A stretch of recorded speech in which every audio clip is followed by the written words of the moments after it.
Hello, Bob Wells here, and welcome back to the Undercurrent Stories podcast, where we dive deep into the hidden depths of our world, one fascinating guest at a time. When we think about trust, responsibility, and the bonds that shape our lives, few relationships are as immediate or as meaningful as the one between people and their dogs. Behind every rescue story, every successful rehoming, and every dog given a second chance, there's often a network of people working with patience, expertise, and a deep sense of purpose. Today, we're exploring what that work really looks like.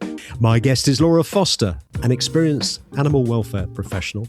We talk about the challenges facing animal welfare today, what responsible ownership means in practice, and why the work of giving dogs and other animals a better future matters so deeply. Hello and welcome to the show, Laura. Hi, Bob. Thanks for having me.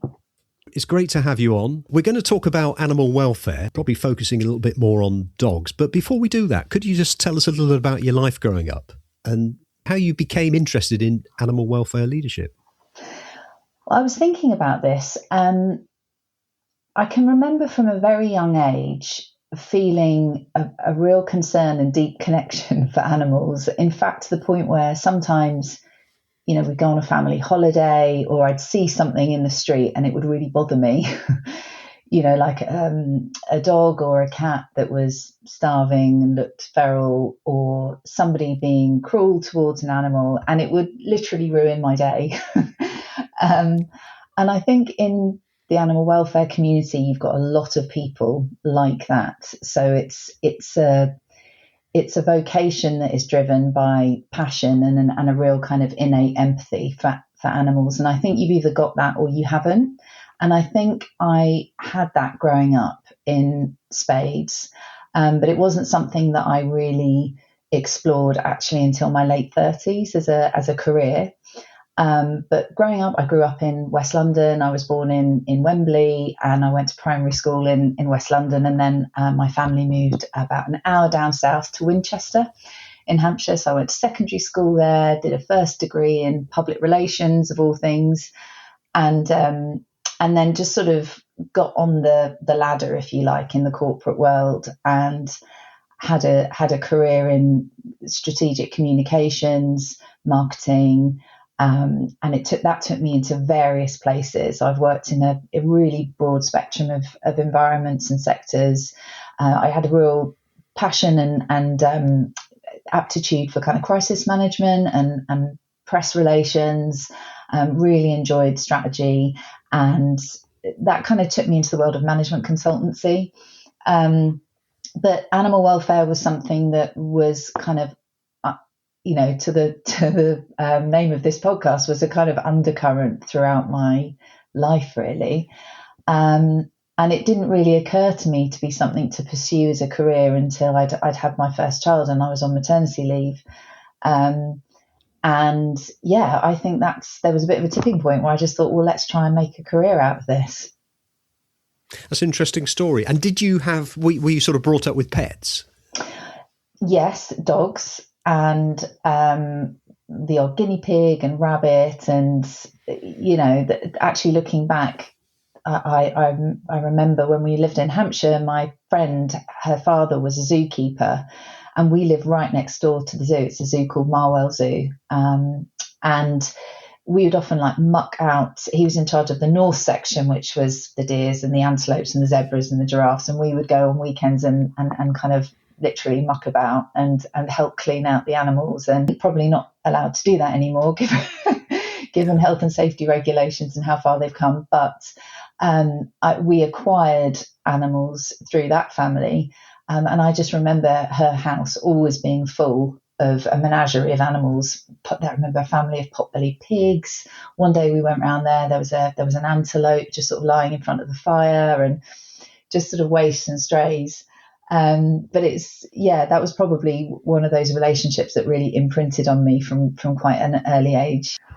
So you're currently working for the Dogs Trust, a very well-known established charity that's been going for, I believe over 100 years. But before that, you looked after animal welfare for other animal charities. Yeah, as I said, I got into the industry quite late in relative terms. So I did my master's in animal welfare I started that when I was 34, 35, while I was on maternity leave. So I kind of freelanced, studied, and looked after my baby. I then fell pregnant again. It's awful saying fall pregnant like it was some awful thing that happened, but it was a wonderful, wonderful occurrence, but it definitely got in the way of my studies. So I had to kind of delay my studies. So what should have taken me 2 years took me 3 years, about a part-time master's in Animal Behaviour and Welfare. And then I sort of, life, the need to earn, raise children, and just have a bit of security and stability really for my family kind of kicked in. So the degree sort of lay dormant for about 7 years. But I was working as a management consultant, and had reached sort of the end of the road through sort of various possible work and career opportunities there. And I just thought, I've got to go for it. I've got to see if I can get into this sector. It's sort of now or never.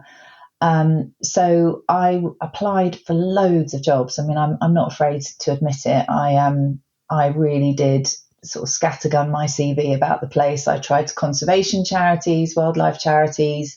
I had various conversations with people. This was during lockdown, by the way. So it was a bit of a weird time where organisations were taking people on in a way that they perhaps wouldn't have considered before. So I got a job as the country manager for the Donkey Sanctuary Ireland. So it's a subsidiary of the Donkey Sanctuary charity, which I'm sure a lot of your listeners will be familiar with. And the Donkey Sanctuary Ireland as a subsidiary was actually the subsidiary that had the highest volume of welfare cases of all the different kind of manifestations of the Donkey Sanctuary, because the Donkey Sanctuary is an international charity. It works all over the world. But Ireland has a particularly severe problem with donkey welfare. And why is that? It's really interesting. So there's a bit of a hangover from pre sort of farming industrialisation times. So when Ireland joined the EU, agriculture became quite mechanised, and donkeys were replaced with tractors and other forms of transport and systems. But there's a really deep cultural connection with donkeys in Ireland, and there's various kind of there's various kind of traditions, and I don't know what you would call it really, but sort of superstitions almost around donkeys. So, for example, it's really good luck to have a donkey on your land, but very bad luck for a donkey to die on your land was something that you'd hear repeatedly. And lots of people in rural Ireland, because I mean, most people when they go to Ireland, they go to Dublin.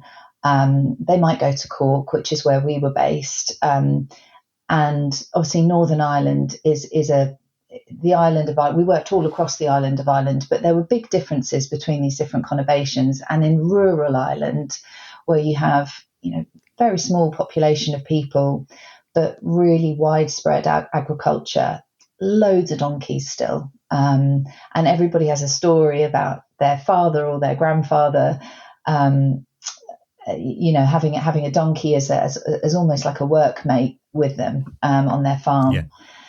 So they were used in turfing, in the dairy industry, to transport turf from the bogs, which was used as a form of fuel, to transport milk from the creameries. And they played a really, really central part in Irish life, and they feature a lot in Irish folklore as well. So there's that hangover from the past, and they kind of fall between the stools of companion animal and sort of working animal.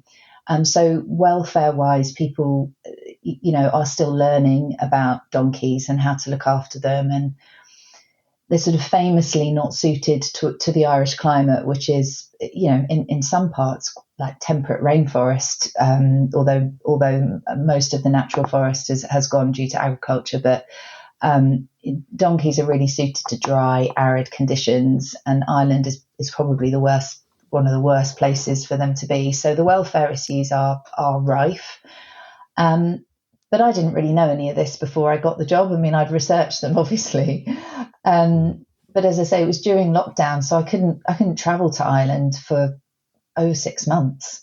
So it was sort of like trying to run this organisation, get to grips with the culture of the organisation, the culture of donkeys in Ireland, and sort of try and ingratiate myself to a team of people who were very rooted in that culture and rooted in the very sort of specific and deep welfare issues associated with donkeys in Ireland. So it was a massive learning curve, but an absolute joy and a privilege.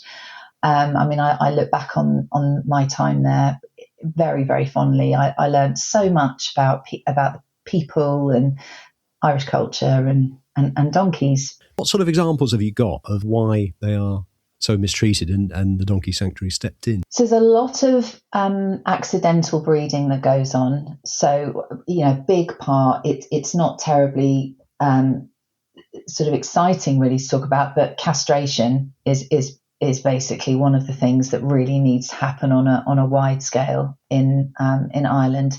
So donkeys being castrated and not breeding, and they do breed prolifically. So you'd often find that somebody started off with 2 or 3 because they bond in typically in pairs, but they can bond in small groups as well, and it's very detrimental to separate them from one another. That's a whole other thing. But somebody would just find themselves all of a sudden with tens of donkeys and not know what to do with them. So we do a lot of call outs, exactly as you say. We'd get a phone call to say there's a group of donkeys there, they really need some help. Their hooves are bad, or they're left out in the rain because their coats aren't waterproof, and their hooves are porous, so they soak up the moisture from the ground, and that can cause huge health problems. So our team, our welfare officers would go out, and they still do. It's not my team anymore, but the welfare team at the Donkey Sanctuary Island do a lot of community work to try and educate owners, encourage them to use farriers, encourage them to castrate their animals, talk to them about husbandry, talk to them about shelter, try and keep their coats dry. So an awful lot of that goes on. And there were also 1,800 donkeys in our direct care as well across farms. Wow. Yeah. Wow. Yeah. I mean, 1,800 donkeys, that's a lot of finance involved in that as well, isn't there? Yeah, it's expensive keeping. It's always cheaper in any rescue and rehoming environment. It's always going to be cheaper to try and keep companion animals with their owners and educate the owners. And if there's a behaviour issue, deal with that. If there's a health issue, work with veterinarians to deal with that.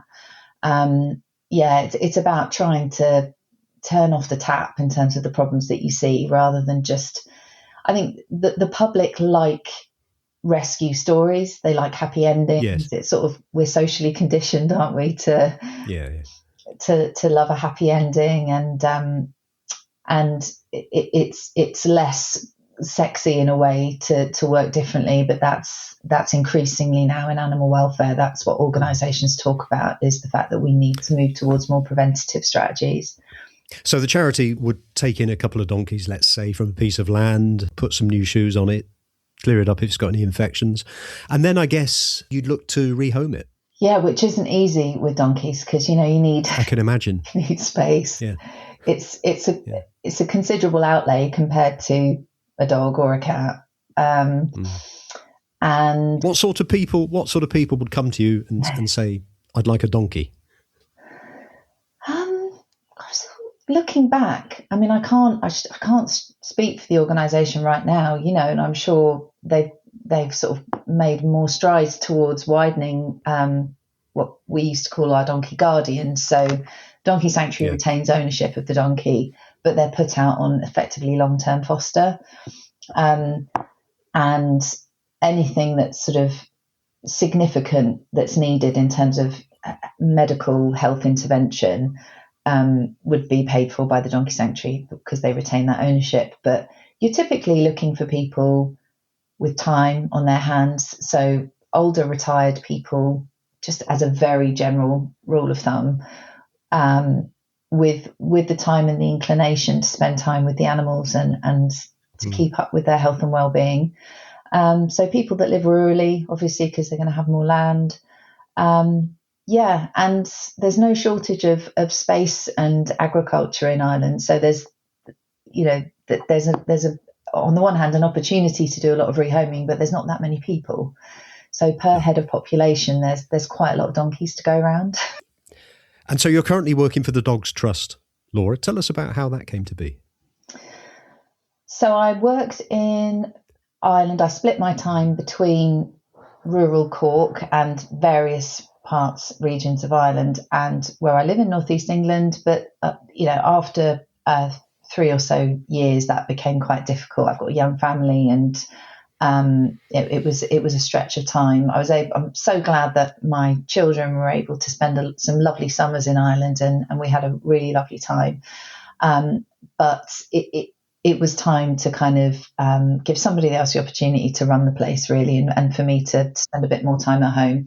So it came about really because I had my eye on opportunities where I could take on a kind of a generalist management role, which I always think sounds like you're underplaying your expertise when you talk about being a generalist. But I'd overseen a really wide range of operations, from fundraising and finance through to welfare operations and a vet hospital with a team of vets.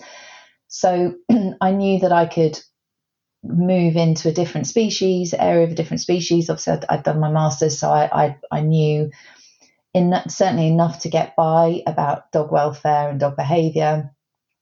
So I started with the organisation as director of rehoming and overseeing the network of rehoming centres. There's 22 rehoming centres in Dogs Trust in the UK. And much bigger scale than what I'd done at the Donkey Sanctuary Island. But that kind of generalist oversight of operations and how things knit together and how fundraising and communications links to your welfare activities, people management, budgetary management, all of that was really useful.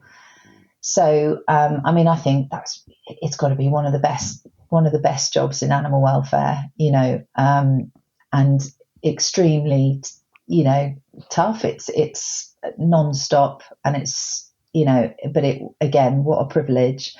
I've since moved into the area of owner support services. So I'm currently responsible for overseeing the behaviour services for Dogs Trust. So we offer members of the public paid for behaviour services. We've got clinical animal behaviourists, people sitting on a support line, and we've got behaviour coaches who do sort of one-to-one training sessions with people and their dogs. So that's what I'm responsible for. Again, really, really exciting area of the charity because it's quite new, and we're developing our services, and it leans more towards the sort of business end of what we do, which really plays to my strengths as well. Yes. So just sorry to interrupt there. So if you've got a dog, it's misbehaving, and you think, well, I say misbehaving, the behaviour isn't as you would wish. You could call the Dogs Trust. And you could pay for somebody to teach it, coach it, or whatever. Yeah, exactly. Yeah. So if you are struggling, so that's a very much more commercial side, helping the charity, I guess. It is, but crucially, it prevents relinquishment and euthanasia, which is, very much our strategic focus right now. Is sort of preventing the crises from happening in the first place. We see at Dogs Trust, one of the primary reasons for handover at our rehoming centres is behaviour. So if we can educate people around why their dog is behaving the way they are, what they can do about it, in very basic terms, then we move people further away from that relinquishment pathway. Yeah. I've got two immediate questions which I'd like to ask you, Laura. And they're not really related. One is animal cruelty or dog cruelty. I mean, if you said to me dog cruelty, I would have a picture in my mind of an owner not being very nice to the dog, maybe slapping it or kicking it or something. That would be my first reaction, but I know it's a bit more complex than that, isn't it? And the second thing that I would think about dogs would be, certainly since COVID, and my village is a great example, it seems that every other person has got a dog. The amount of dogs that we have now, I don't think I've ever seen so many. Yeah. Is that fair to say since COVID? Yes. There was a population explosion. During lockdown, lots of people started working from home. They wanted dogs. The market for dogs was bonkers. As a consequence, when people came out of lockdown with dogs, I mean, I'm being very reductive here and generalising massively, but a lot of the behavioural issues that we would have seen at Dogs Trust were as a result of dogs not being socialised during that period of time, because they hadn't been exposed to many stimuli, so they'd not met other dogs, they perhaps hadn't seen much traffic, they hadn't come across lots of other dogs.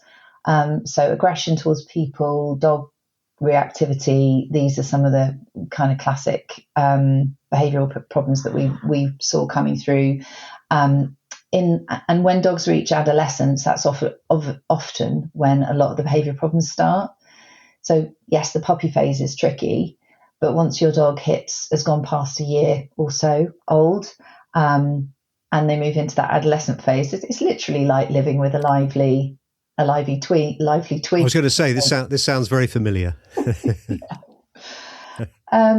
So we saw a lot of that, and then of course people, it's not just about the dog's behaviour; it's about people's circumstances, and that's the thing with animal welfare, is that fundamentally you're dealing with humans, and people are complicated, and their circumstances change. We've obviously had a cost of living crisis, which has meant people have had to prioritise whether they put food on the table or have a pet. And so, we saw the fallout of that, definitely. Yeah. And I guess there must be some examples of people where perhaps there might have been one or two people who were furloughed or working at home, they got a dog, and then the company said, actually, you've got to come back in the office That's now. it. Yeah. And then separation. And so the dog's left on its own all day. Separation, Yeah. So separation anxiety can be a really extreme problem, can cause, really significant distress to a dog. And of course, distress for the owners as well, because there could be destruction happening, neighbours complaining, the dog might stop eating properly. There's all sorts of sort of symptoms of separation anxiety. And it takes a lot of work to kind of desense a dog to being on its own. And that can only really be done with the oversight of a highly trained professional. So obviously there's the internet's exploded with dog behaviour experts, and some of them are good and some of them definitely aren't using practices that we would use. So we always use non-aversive techniques. So we don't use punishment-based training. We always use positive reinforcement. And so that really requires the owner to get on board as much as the dog. In fact, the owner's often the biggest, but we're lucky. We see people who want to help their dogs, who love their dogs. So that's the starting point, really. But to your point about types of things that you would see, it's an interesting question, because when people think about animal cruelty, and there's a reason why charities put out the kind of video nasties that they do when they're fundraising, because it shocks people and it's real and it's what our staff deal with, and it is deeply impactful. But often the kind of the lack of educational awareness that people have over how their dog is feeling and what that might look like, it's sort of lower level stress and anxiety that can build up over time, and then out of nowhere that dog could behave aggressively because, for example, for years it's been forced to be a kind of a plaything within a household for small children, and it then reaches a point where it can't cope anymore, and it's very stressed. So most of the cruelty implies intent, I think. And so I think very few people are intentionally cruel to animals, but that doesn't mean that animals don't experience a significant amount of distress. But when you do see that really overt kind of cruelty, it happened to me the other day, actually. I got off the bus. I get the early morning train down to our London office quite frequently. And I was walking down through Islington, and this guy had a dog, and he was, I won't go into detail, but it really bothered me. And it was sort of like going back to those childhood kind of those incidents that I can remember from holiday, where you just feel like you're completely powerless to do anything. The guy didn't look like somebody I should try and accost, put it that way. But you're just sort of left with that lasting feeling of, what's that dog going home to? If he's doing that in public, what's he doing in private? And I think, I'm a professional, I work with brilliant professionals, but in our heart, that's that's the sort of energy and empathy that you carry with you all the time. Like, you just can't bear to see it. Yes. So a lot of cruelty then is perhaps it's too strong a word. It's neglect of the animal's feelings and what it's experiencing. Yeah, it's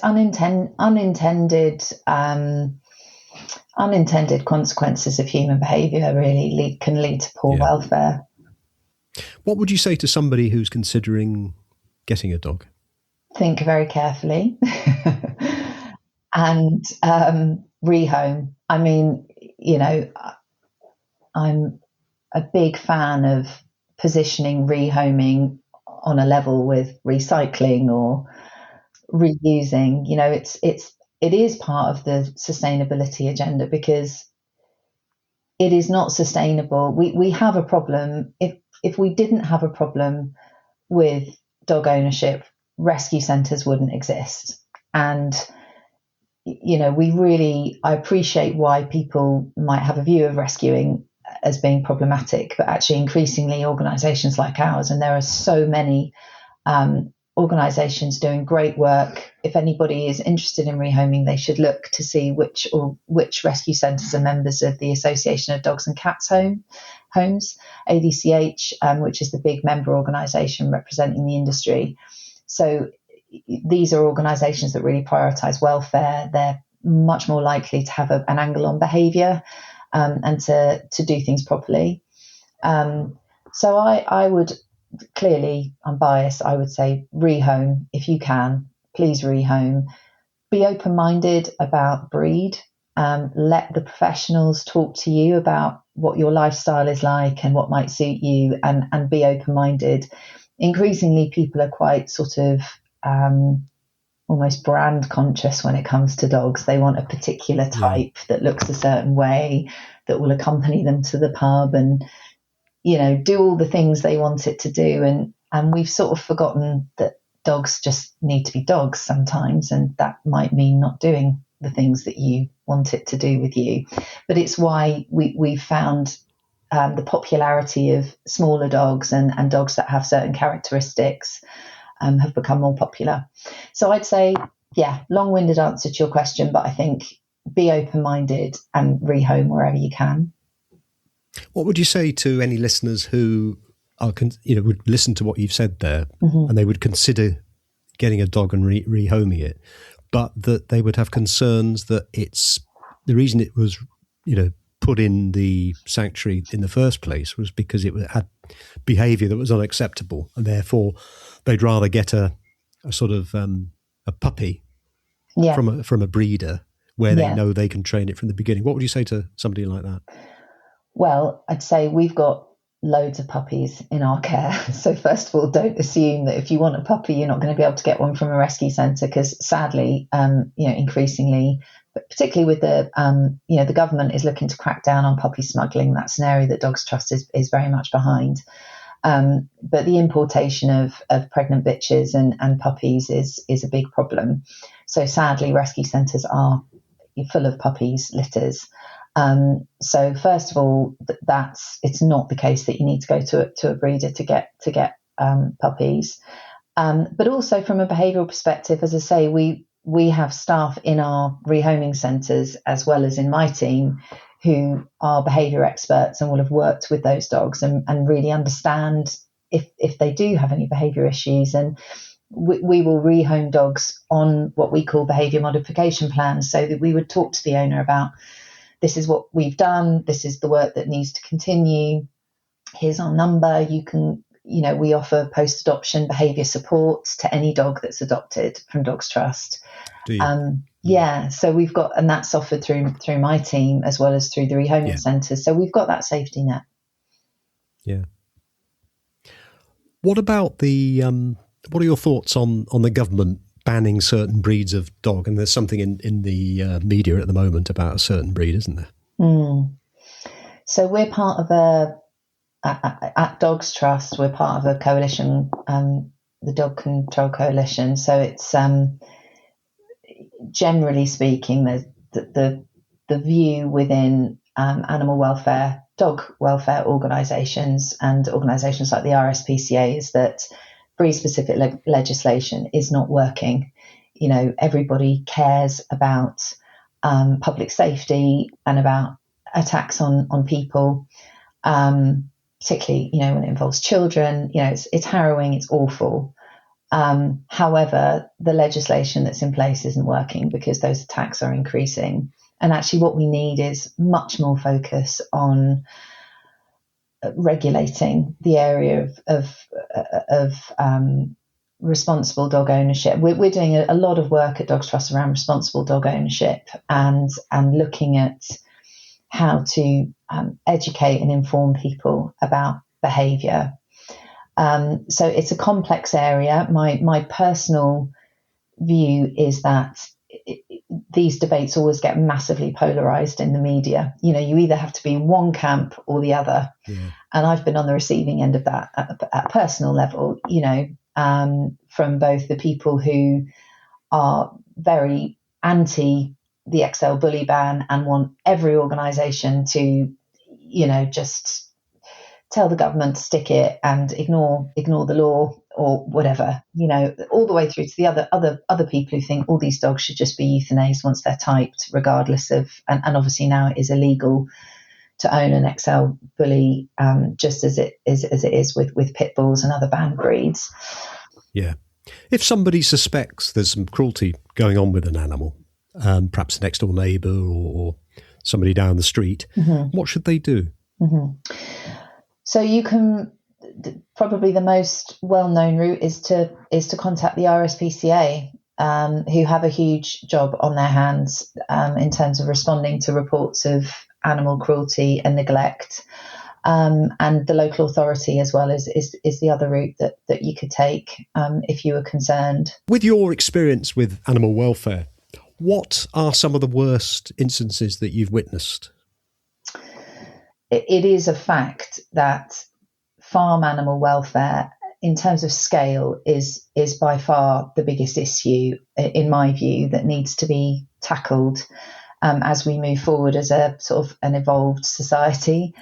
The number of animals kept for farming massively outweighs the number of animals in wildlife, for example, and it is the area that we see least, you know. So you're sort of saying in terms of witnessing, it happens behind closed doors, and it happens because of demand for protein within our diets, and it's only going to increase. So we really need to find ways of incrementally improving the welfare of animals that are used for farming. Depending on your view, you know, animal rights people, they will take a very sort of black and white view of that. We need to phase it out completely. You know, there's environmental reasons for that overlap, obviously. But if you accept the wisdom that demand for meat and animal-derived products is going to continue, then we have to do something to improve the welfare of those animals, because if you care about animals, the scale of that suffering is vast. So I think that's the area that concerns me the most, and it's the area that you know, it concerns me from the perspective of what I've studied in the past and what can be done about it. And it's a mix of consumer action and people being more aware of what labelling means when they're buying their products, and policy, you know, sort of good old-fashioned public policy and what governments do. Now that we're outside the EU, for example, the UK has very, relative to other parts of the world, has really high animal welfare standards, but there's still a lot that we can do in farming to make it even better. We know that animals have feelings. And I was even reading some stuff about crustaceans, which I found quite interesting. Yeah. And I don't think anybody who eats meat or fish would ever consider or would want to know that, you know, a cow going in a lorry to the abattoir is in distress. And yet it would appear they are. Yeah, certainly. So slaughter practices are really important in the world of farm animal welfare, and that includes for decapod crustaceans. So you mentioned them there. I mean, there is it's quite a progressive early movement towards raising awareness about crustaceans. But virtually every species that we eat has to be manipulated by man. We have dominion over these animals. I heard there was a Wilberforce lecture back in a few years ago, a guy called Henry Dimbleby, who did the sort of national food strategy for government. And he talked about the irony of, if it weren't for us manipulating animals and farming them at massive scale, we wouldn't have evolved and been so successful as a species, because, you know, those nutrients and that energy that we've been able to give our bodies has enabled us to grow these big brains. And ironically, these big brains now have the capacity to look back on what we've done to animals and really contemplate that and think, how can we do better? So this relationship that we have with animals, it goes across all species that we consume or that we manipulate for their assets, if you like, whether we eat them or wear them. I'm not vegan, so I personally wrestle with my own cognitive dissonance around this subject.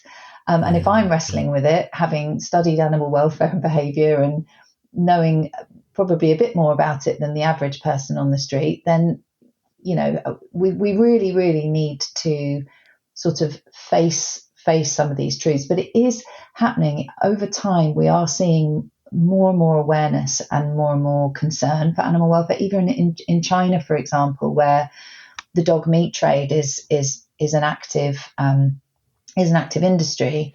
I don't know if you saw recently, but there was a clip that went viral of this sort of pack of dogs walking along a motorway, and somebody had created this sort of false narrative around they'd escaped from the back of a truck that was taking them to slaughter. And there was this big kind of panic in China, particularly amongst younger people, about these poor dogs and that they got to safety. And, you know, this wasn't true at all. This was just a much more random video that had been taken of dogs just sort of meandering along a roadside. But it sort of points to the fact that people really don't like to see it. And I will say that, you know, if you saw it, you wouldn't eat it. So I'm personally quite fussy about meat, and I feel like I'm probably on a journey to becoming vegan, because you can't keep thinking about this stuff and talking about it and not get there eventually. But it's complex. We're all socially conditioned to eat what we eat, to think what we think, and to move around in the world. And we don't want stress. We don't want friction. We want things to be easy and pleasurable. And so making decisions to like really not bring animals into that equation is not hard, is not easy for people. No, and especially with 9 billion people on the planet, not quite. How would they get their protein? I know there's there's experiments going on farms making meat out of vegetables and stuff like that. But when will we get to a point where we've got enough protein, and carbohydrate to feed the world population without animals? Yeah. I don't know. No. That sounds like another podcast. It does sound like another podcast. And definitely not my area of expertise. But I did. Well, if you know anybody, please let me know. Well, there's a guy called Lewis Bollard who's the head of the farm animal welfare department of an organisation called Coefficient Giving, and they're an organisation that sort of advises people about where to put your philanthropic investment, if you like, it towards charitable causes that create a massive bang for your buck. And I listened to a podcast with him recently where he was talking about actually in animal welfare, particularly farm animal welfare, if you're looking to see a big return on your investment as a philanthropist, it's one of the most profitable sectors, because there's the technology that is there for a lot of the things that we could do. So, for example, there's this practice called ovosexing in hen eggs. So you can see whether or not the chick inside an egg is male or female. Currently, male chicks, when they hatch and they're determined to be male, they will get slaughtered immediately, and sometimes in very kind of graphic ways that we don't like to think about. Ovosexing just means you can head that off, and you can prioritize the eggs that contain female chicks. That technology is there. It's being used prolifically in America, and it's had a huge impact in terms of welfare because of the number of chicks whose have been prevented from being slaughtered in that way. So there's lots of things that incrementally we can do, and it's not that sort of happy ending animal welfare, rescue, rehoming that makes us all feel warm and fuzzy like a Disney movie, but it's the area that's going to make the biggest impact. Have you got any listeners that are interested in helping animals, either as a career or voluntary or even part-time basis? What would you say to them? I would say go for it. Just contact your local, depending on what species you're interested in. Most rescue, rehoming, welfare organisations are on the lookout for volunteers. Within dog rescue and rehoming, what we really need is lots more foster carers. So if people have the time and the space in their homes to offer a dog that would otherwise go into a kennel-based rehoming environment, a space in their home, that is a really, really brilliant use of voluntary time. A lot of the time that fostering would be supported by the organisation. So, vet bills and so forth would be taken care of in a lot of cases. So they don't experience kennel stress and some of the things that can really deteriorate their welfare and then impact their behaviour and then ultimately mean that they're not living a life worth living. So fostering is a really lovely way of contributing towards that as a volunteer. In terms of a career, a lot of people work from very much grassroots up in the industry, and it is hard work. But it's incredibly rewarding work. And the people that I've met who work in animal welfare are among the best people I've ever worked with. There's no time for bullshit, basically. So it's a great, from a camaraderie perspective as well, I can really advocate for working in animal welfare from that point of view. You really feel like you're part of something that people really, really care about. When I worked in communications and marketing, you spend a lot of time working with businesses trying to work out what their why is. That's become this very cliche phrase. What's our why? And how do we make people believe that? And we don't have that problem in animal welfare. It's there right from the get-go. So it's a real joy. Yeah. What has been one of the most rewarding experiences that you've had? There's not one moment that stands out, honestly. I think there's been some rehoming stories which have been really remarkable, and where, from a egocentric point of view, where I personally intervened to say, we're going to try this route, or we're going to do, or and you get a good outcome. You get a dog that finds a home, or you find a solution with an owner that you didn't think you'd get to. So I think some of the best moments come from pulling people together and just really trying to find a solution. And I know that's a very general answer to the question, but there's lots of dogs and donkeys that I recall who very much stand out. I remember in Ireland rescuing a little foal from a back garden and staying up late on the farm to greet the foal when our teams brought him in, and seeing him amongst some comfy straw under a heat lamp for the first time in his little life, and his raggedy coat that was all soaked from the rain, and then he comes up to you and nuzzles you, and you think, wow, that's for all that I've said about animal welfare at scale in farming. There's no doubt that those moments kind of really do reinforce why you're doing what you're doing, and give you that really warm glow feeling, Laura, thank you so much for coming on the show today. It's been an absolutely fascinating and eye-opening conversation. I'm really struck by three things we touched on. The incredible, surprising piece of folklore about why it was historically considered bad luck for a donkey to die on your land in Ireland, and the hidden donkey welfare crisis that followed. Secondly, the reality of the post-lockdown puppy boom and what it actually means to navigate a dog's chaotic adolescent phase, which you referred to as the lively tween stage. And finally, that powerful concept of cognitive dissonance, The hidden internal battle so many of us face between how deeply we care for our companion pets at home versus the massive scale of farm and livestock welfare. We'll put a link to the Dogs Trust in the show notes, and so thank you again for your time, Laura. It's been a real pleasure having you on Undercurrent Stories. Thank you very much, Bob. Lovely to meet you.